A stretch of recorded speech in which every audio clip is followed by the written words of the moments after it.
نحمدہ ونصلی علی رسولہ الکریم۔ نمبر 1، ترجمہ اذکار نماز۔ سورہ فاتحہ کی دوسری آیت ہے الرحمن جو بڑا مہربان، الرحیم نہایت رحم والا، الرحمن الرحیم جو بڑا مہربان نہایت رحم والا ہے۔ نمبر 2، نماز کی سنتیں۔ نماز کی 17ویں سنت ہے قرآن کو درمیانی رفتار سے پڑھنا، نہ زیادہ جلدی نہ زیادہ ٹھہر کر۔ نماز کی 18ویں سنت ہے فرض کی تیسری اور چوتھی رکعت میں صرف سورہ فاتحہ پڑھنا۔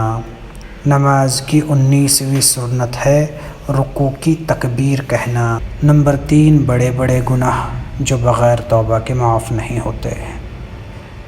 اور ایک بڑا گناہ یہ ہے کہ کسی کی آبرو کو صدمہ پہنچانا، اور ایک بڑا گناہ چھوٹوں پر رحم نہ کرنا ہے، اور ایک بڑا گناہ بڑوں کی عزت نہ کرنا ہے۔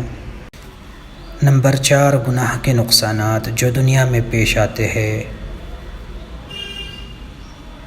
ایک نقصان گناہوں کا یہ ہوتا ہے کہ گناہ گار شخص رسول اللہ صلی اللہ علیہ وسلم کی لعنت میں داخل ہو جاتا ہے، کیونکہ آپ صلی اللہ علیہ وسلم نے بہت سے گناہوں پر لعنت فرمائی ہے، مثلا سود لینے والے پر، دینے والے پر، اس کے لکھنے والے پر، اس کے گواہ پر، اور لعنت فرمائی ہے چور پر، اور تصویر بنانے والے پر، اور قوم لوط کا عمل کرنے والے پر، اور صحابہ رضی اللہ عنہ اجمعین کو برا کہنے والے پر۔ اور ایک نقصان گناہوں کا یہ ہوتا ہے کہ گناہ گار شخص فرشتوں کی دعا سے محروم ہو جاتا ہے، جیسا کہ قرآن پاک میں ہے کہ فرشتے ان مومنوں کے لیے دعائے مغفرت کرتے ہیں جو اللہ تعالیٰ کی بتائی ہوئی راہ پر چلتے ہیں، بس جس نے گناہ کر کے وہ راہ چھوڑ دی وہ اس دولت کا کہاں مستحق رہا۔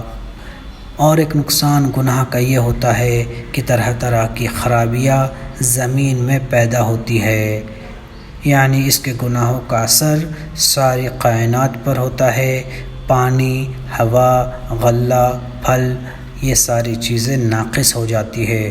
معلوم ہوا کہ روز بروز جو بے برکتی بڑھتی جاتی ہے یہ ہمارے گناہوں کا ثمرہ یعنی بدلہ ہے۔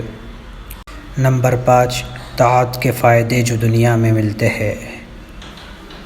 اللہ کی فرما برداری کا اور ایک فائدہ یہ ہے کہ دینداری سے حکومت و سلطنت باقی رہتی ہے، اور ایک فائدہ یہ ہے کہ بعض مالی عبادات سے اللہ تعالیٰ کا غصہ بجھتا ہے اور بری حالت پر موت نہیں آتی۔ رسول اللہ صلی اللہ علیہ وسلم کا ارشاد ہے کہ صدقہ پروردگار کے غصے کو بجھاتا ہے اور بری موت سے بچاتا ہے۔ اور ایک فائدہ نیک اعمال کا یہ ہوتا ہے کہ دعا سے بلا ٹلتی ہے اور نیکی کرنے سے عمر بڑھتی ہے۔ نبی کریم صلی اللہ علیہ وسلم کا ارشاد ہے کہ نہیں ہٹاتی قضا کو مگر دعا، اور نہیں بڑھاتی عمر کو مگر نیکی۔